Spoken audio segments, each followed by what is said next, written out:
Привіт, рідненькі! Сьогодні ми з вами продовжимо розбиратися в історії українського підприємництва та доказувати, що українці найкращі підприємці. Першу частину цього ролика ви можете подивитися ось тут за посиланням. У минулому ролику я зупинився на кінці 18 століття, а значить сьогодні ми почнемо з початку 19 століття і до сьогодення. Також хочу нагадати, що в кінці цього ролика я продовжу складати свій топ найкращих українських підприємців. Тому, якщо ви готові, сідайте зручніше, беріть виделку або що там у вас, і ми потопили розбиратися, рідненькі. Для початку хочеться підбити підсумок попередньої частини. Зародження підприємництва на українських теренах відбулося в період активного розвитку дрібнотоварного виробництва, поглиблення суспільного поділу праці та появи елементів найманої праці у добу Київської Русі. Цей процес супроводжувався розвитком спеціалізації виробників, товаризацією обміну, освоєнням нових ринків і розширенням географії торговельних зв'язків, становленням зародкових форм комерційного кредиту та страхування. Почати свою розповідь про подальше становлення українського підприємництва на початку 19 століття я хочу з західноукраїнських земель, де з входженням Галичини, Буковини і Закарпаття у другій половині 18 століття до складу Австрійської імперії почалися глибинні процеси модернізації правил економічних суб'єктів. Упродовж 1768-1776 років з ініціативи імператриці Марії Терези було затверджено новий кримінальний та цивільний кодекси, заборонене судові катування та обмежено застосування смертної кари. Всі судові функції перейшли у руки держави. Важливими для розвитку ринку стали адміністративно-правові зміни у фіскальній сфері. Для збільшення надходжень до державної скарбниці Марія Тереза підписала закон про загальний податок на прибуток, від якого не звільнялися навіть дворяни і духовенство. Продовження модернізації реформ стало політикою наступника Марії Терези Йосифа II, який 5 квітня 1782 року опублікував окремий патент для Галичини, яким було відмінено кріпацтво як персональну залежність селян від дідичів та регламентовано феодальні повинності. Результатом йосифинських реформ було те, що вони, модернізуючи Західну Україну за центральноєвропейськими зразками, не ліквідували соціальний антагонізм між землевласниками і селянами, а лише перевели його в законні рамки. Разом із тим, така модернізація давала безпосередній поштовх для соціальної емансипації українського селянства і до зміцнення власної, заснованої на греко-католицькій конфесії, ідентичності. Розвитку національної підприємницької ініціативи сприяв спеціальний кооперативний закон від 1873 року про господарсько-заробітні спілки, що вперше створював правові підстави для кооперативної організації.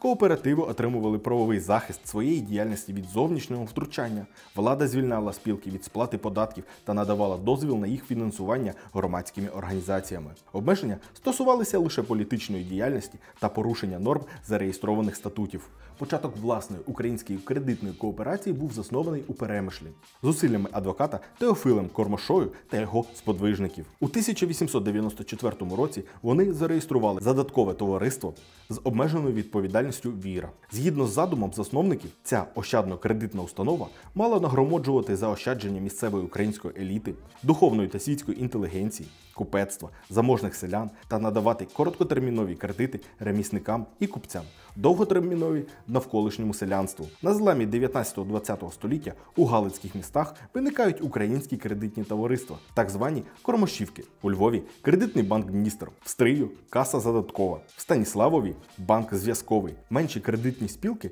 засновують також в окремих селах. Однак у сільській місцевості вони широкого розповсюдження не набули, бо для селян виявилося неприйнятним окремі їхні принципи. Важливим досвідом для формування ефективної моделі ринку пов'язаний зі становленням у західноукраїнських землях на межі 19-20 століття українських банків та страхових інституцій.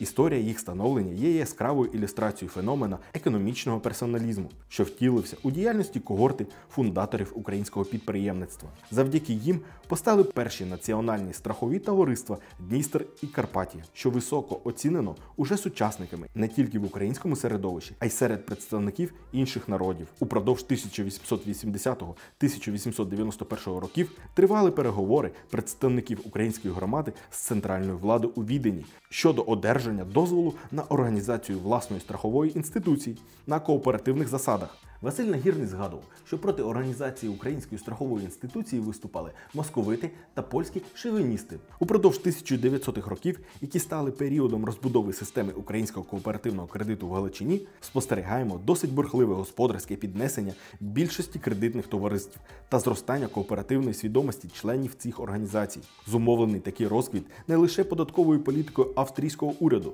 та фінансовою підтримкою місцевої влади, а й успіхами українського національного руху, розгортанням діяльності українських громадських культурно-просвітних організацій, насамперед таких як Просвіта, Сільський господар, і зміцненням кооперативної організації українців загалом після створення у 1904 році Краєвого союзу ревізійного та спілок інших видів кооперації.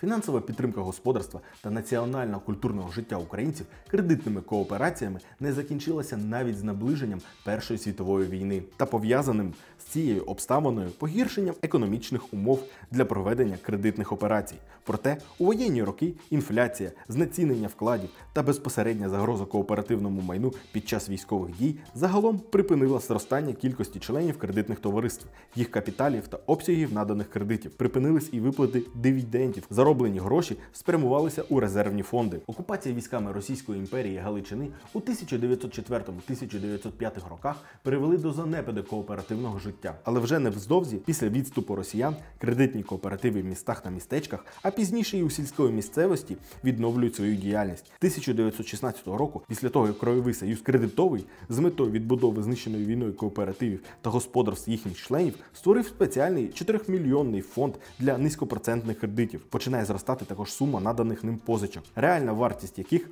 однак, менше від довоєнної. Період стагнації української кредитної кооперації Галичини завершується у 1920 році. Подальшу її історію визначають суттєво інші умови: польська окупація, грошова реформа, впровадження нового кооперативного закону та розгортання руху за відродження системи української кооперації в краї, які становлять перед українською кооперацією нові додаткові завдання. Зароджується приватне підприємництво, яке виростало із кооперативних господарських форм та становило разом із ним економічний фундамент українства. Цей феномен був підготовлений невтомною працею західноукраїнської еліти, як інтелектуальної, так і господарської. У її середовищі визріло тверде переконання в тому, що без власних фабрик, торговельних заведень, банків і промислових фахів ми, як нація, не зможемо виробити і зайняти у всесвітній сім'ї народів такого місця і становисько, яке належить нам, як 40-мільйонному народові. Підвалини західноукраїнського національного підприємництва були закладені ще в останні роки 19 століття. Незважаючи на те, що засновувати купецьку організацію до початку Першої світової війни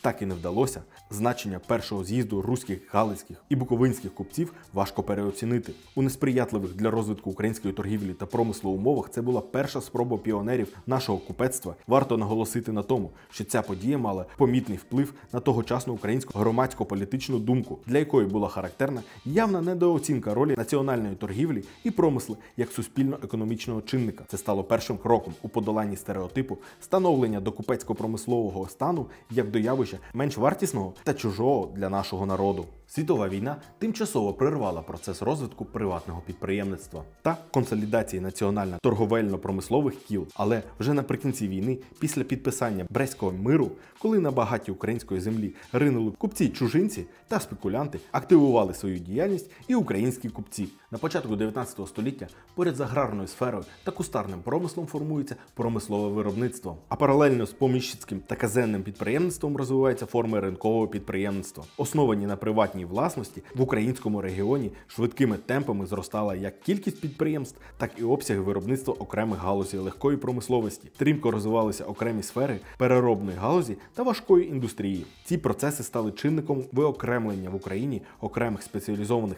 сільськогосподарських і промислових районів. Серед усіх господарсько-адміністративних районів України найрозвиннішою була лівобережна її частина. Правобережжя, що тривалий час перебувало під владою Польщі, не мало значних промислових підприємств. У південній Україні промисловий розвиток почався з другого десятиріччя 19 століття. Найрозвиненішими галузями промисловості на території України була горільчана, суконна, солотопна, свічкомиловарна, шкіряна, тютюнова, виробництво знарядь праці. А з 1830-х років – цукрова. Крім того, розвивалися борошномельна, олійна, паперова, пташна, залізорудна, металообробна, кам'яновугільна, гончарна та інші галузі промисловості. Статистичні дані, незважаючи на їх фрагментарність і суперечливість, однозначно свідчать про неухильний розвиток промислового виробництва.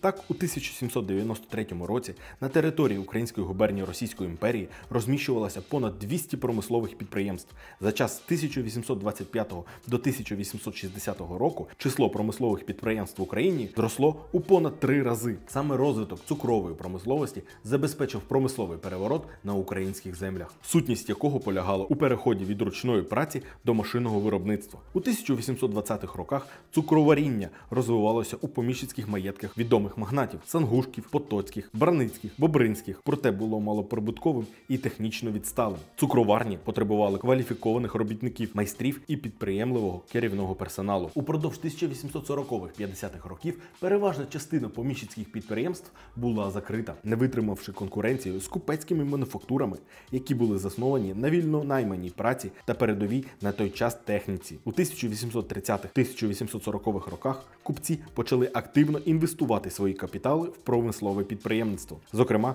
на 1840-ві роки припадає розвиток фірми братів Яхників та їхнього зятя Федора Семиренка. Саме вони збудували перший у Росії та Україні паровий цукровий рафінадний завод у 1843 році, що був обладнаний за останнім словом техніки з використанням французьких технологій цукрового виробництва. Величезне, як для тих років, підприємство Яхників-Семиренка можна було назвати комбінатом. Городищенський машинобудівельний заклад обслуговував усі потреби пісочно-рафінадної цукроварні. Крім того, комбінат здійснював і банківські операції, приймав вклади, видавав трати тощо. Також фірма братів мала власні комори для продажу цукру в багатьох містах, що свідчить про великі розміри диверсифікованого капіталістичного підприємництва. Про масштаби розвитку цукрової промисловості в Україні свідчать такі дані. У 1848 році в Росії працювало 380 цукрових заводів, а загальне виробництво цукру становило 1 мільйон 200 тисяч пудів. Лише 5-6 заводів виробляли цукру понад 15 тисяч пудів на рік. Із них один був у Росії, а всі інші на території України. Із 16 заводів, які виробляли від 10 до 15 тисяч пудів цукру на рік, один був у Росії, а решта в Україні. Промисловий розвиток в Україні мав цілий ряд особливостей у порівнянні з західноєвропейськими країнами. Однією з них, зокрема, було тривале співіснування дрібних селянських промислів і підприємств мануфактурного типу з великою машинною індустрією, значний вплив купецького і лихварського капіталу, застосування кріпацької праці у великому промисловому виробництві. У цей період, починаючи з 30-х років 19 століття, став успішно здійснюватися перехід від мануфактури до фабрик. Закладалися підприємства, які постачали промисловості і сільському господарству удосконалення знаряддя, спеціальні пристрої, механізми та машини. Промисловий переворот успішно здійснювався на українських землях у суконній і цукрових галузях. Одночасно з розвитком промисловості зростало число постійних найманих робітників, що зовсім не мали або мали слабкий зв'язок із сільським господарством. У цей період вітчизняне підприємництво розвивалося у двох напрямках: як великомасштабне фабричне заводське виробництво, виникнення якого було ініційовано урядом для задоволення державних потреб, основане переважно на примусовій праці та зосереджене в руках представників промислово-торговельної буржуазії, і дрібне мануфактурне виробництво, що сформувалося органічно і було орієнтоване на задоволення споживчих потреб широких мас населення, основане на вільно найманій праці та зосереджене в руках сільськогосподарського виробника і ремісничого класу. Підприємницьке середовище характеризувалося різноманіттям організаційних форм і диверсифікацією видів діяльності, не обмежувалося дрібнотоварним виробництвом на основі індивідуальної власності. Так, уже на початку 19 століття на українських теренах виникають перші компанії, колективні приватні підприємства акціонерного типу в Одесі, Харкові та інших великих промислово-торговельних центрах. Одним із найважливіших етапів історії українського підприємництва стала друга половина 19-го, початок 20-го століття, упродовж якого, попри приналежність до різних держав, під впливом інтенсивного розвитку ринкових відносин відбувалася консолідація більшості українських земель в єдиний національно-господарський організм. Внутрішні аспекти розвитку українського господарства включали комплекс аграрних, промислових, торговельних, фінансових, транспортних, технологічних питань, які формували безпосередньо умови підприємницької діяльності, зазнавали суттєвих змін під дією становлення нових форм господарювання, економіко-правових відносин і, відповідно, перебудови соціальних зв'язків, звичайних стереотипів мислення та поведінки, появи нових пріоритетів і цінностей. Головним економічним наслідком реформ 1861 року відміни кріпацтва стало створення передумов для капіталістичної еволюції сільського господарства. У сфері землеволодіння відбувалися принципові зміни, що безпосередньо вплинули на формування ринків землі, найманої праці та капіталів як основи розвитку аграрного та промислового підприємництва. На лівобережжі, де абсолютна перевага належала дрібним поміщикам, дворянське землеволодіння через продаж землі скоротилося більш як на третину загальної площі. На правобережжі України торгівля землею не набула поширення, оскільки, по-перше, тут ще до реформи 1861 року успішно розвивалося поміщицьке підприємництво, тому після реформи поміщики цього регіону швидше перетворювалися на капіталістів-аграріїв та промисловців і зберігали за собою землі. Російська імперія в своєму розвитку відставала від західноєвропейських країн. Становлення ринкових відносин на тлі залишків кріпосництва негативно позначилося на розвитку суспільства. Економічне середовище на українських землях відзначалося певною інертністю у підприємницькому русі. Причинами недостатньої підприємницької активності були дискримінація українських підприємців з боку імперських урядів та соціальна консервативність селянства. Державна регламентація та опіка підприємницької діяльності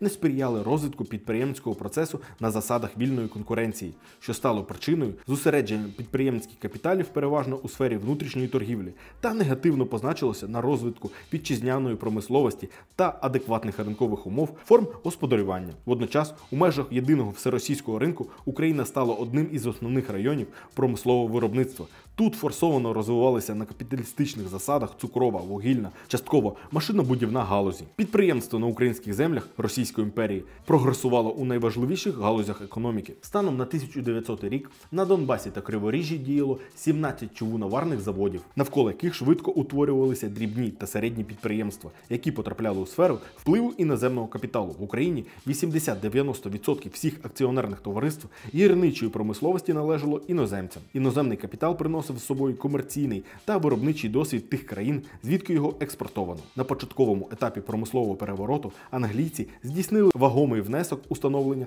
фабричного виробництва в текстильній промисловості, машинобудуванні та чорній металургії. Підприємці Німеччини брали участь у становленні таких галузей, як електротехніка та хімія, міське господарство і торгівля. Однією з важливих галузей промисловості України, де активно розвивалось підприємство, стало машинобудування. Насамперед, сільськогосподарське і транспортне. У своєму розвитку машинобудівельна галузь еволюціонувала від механічних майстерень до заводів мануфактурного типу. Так, у 1840-х роках у Харкові функціонували два ливарно-механічних заводи. У Києві став до ладу завод, який виготовляв перші котли, гідравлічні преси. На початку 1861 року діяло близько 20 машинобудівних, механічних і ливарно-механічних підприємств. Поворотним моментом в вітчизняному машинобудуванні стали 1890-ті роки, коли почала стрімко розвиватися металургійна галузь, база машинобудування. В Донбасі та Криворіжжі виникли великі промислові підприємства. Посилилася розробка покладів кам'яного вугілля. Найбільшими підприємствами кам'яно-вугільної промисловості Донбасу були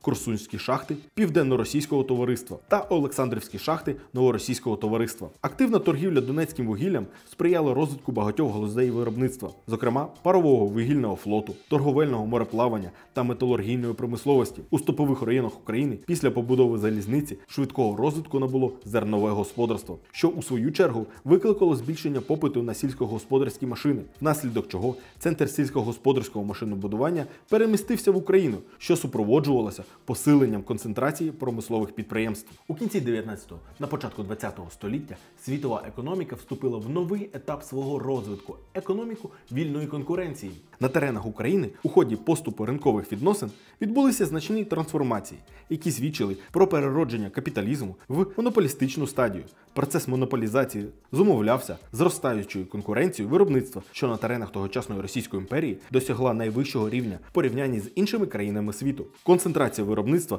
зростання його масштабів супроводжувалася централізацією капіталу. У зв'язку з цим стає пануючою якісна нова форма капіталу – фінансовий капітал. Між Першою та Другою світовими війнами розвиток приватного підприємства в Україні відбувався завдяки потужному національному господарському руху. Інституційне поле підприємництва та кооперації формували з одного боку законодавство та економічна політика польської держави, до якої ці землі входили на той час, з іншого – мережа громадських організацій та спілок, що об'єднувала та кооперувала діяльність купців, промисловців та кооператорів. У СРСР відбувався процес витиснення приватних підприємств та формування планової економіки. Елементи ринкової моделі господарювання зберігалися завдяки формам міжнародного економічного співробітництва, спрямованим на виконання завдань форсованої індустріалізації. Однією з перших форм залучення закордонних підприємств до відбудови господарства стали концесійні договори, що визначали термін і сферу підприємницької діяльності, гарантії від націоналізації чи конфіскації майна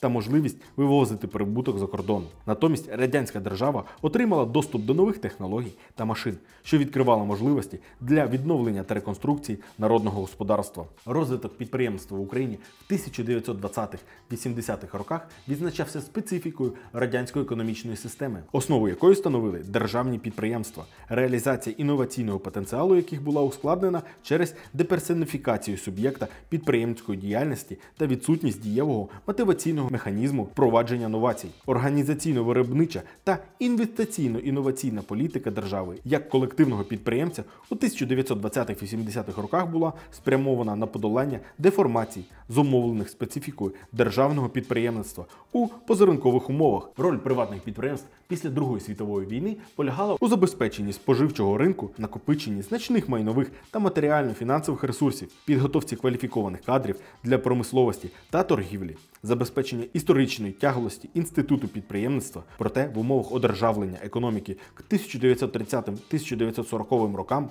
та утвердження адміністративно-командної системи управління у 1950-70-х роках кооперативні форми господарювання втратили свою ринкову природу та ідентичність. Упродовж 1930-80-х років незаконне підприємство сприяло відродженню підприємницької ініціативи у СРСР, а також первісному нагромадженню капіталів, впровадженню нових технологій у виробництво, задоволенню дефіциту попиту споживачів на товари та послуги, розширенню їх асортименту, забезпеченню зайнятості населення, нивелюванню недоліків у роботі державних підприємств. Роблячи цей випуск, я зрозумів, що дві частини замало, і сюди вмістилася інформація тільки за 19 та 20 століття. Це обумовлено великою історією та значними деталями, про які хочеться вам розповісти. Тому через тиждень ось тут з'явиться посилання на відео, у якому я буду розповідати про розвиток українського підприємництва у 20 та 21 столітті. Саме у тому випуску я розкажу про становлення підприємництва з початку незалежності України. А цей випуск я хотів би закінчити своїм топом найкращих українських підприємців. Якщо в минулому випуску були дуже відомі підприємці, то сьогодні я хочу розповісти про не таких популярних, але теж дуже крутих. Тому давайте почнемо своє знайомство з компанією Revolut та її засновниками Владою Яценко та Миколою Сторонським. Revolut – один із найдинамічніших необанків. Починалося все в коворкінгу лондонського ділового кварталу. Revolut вигадав Микола Сторонський. 9 місяців Сторонський розробляв ідею самостійно. На 10-й запросив співзасновником Яценка. Сторонський вклав у проект 300 тисяч фунтів. У липні 2015 року Revolut зробив користувачам пропозицію, від якої було важко відмовитися. Обмін євро, долара та фунта за міжбанківським курсом, відсутність комісії, карта з відправкою до будь-якої точки світу. У Revolut повірили не тільки користувачі, а й інвестори. У липні 2021 року необанк Revolut став найдорожчим стартапом Великої Британії, залучивши $800 мільйонів інвестицій за оцінки 33 мільярди. Угода перетворила співзасновника та технологічного директора компанії, українця Влада Яценко, на мільярдера. Далі хочу розповісти вам про Катерину Кастерову та компанію TerraSoft. У далекому 2002 році Катерина Кастерова разом із партнером Олександром Поповим стали співзасновниками компанії TerraSoft. Вітчизняного ринку CRM тоді ще не існувало. І, як каже сама співзасновниця, вони його самі створювали, проводячи продаж нового програмного забезпечення безпосередньо клієнтам. Сьогодні Катерина Кастерова – керуючий партнер TerraSoft, однієї з найбільших українських продуктових IT-компаній. Займається питаннями маркетингового та стратегічного розвитку, продуктів та проєктів. Виступає в рамках тематичних конференцій, присвячених стартапам та інтернет-підприємництву.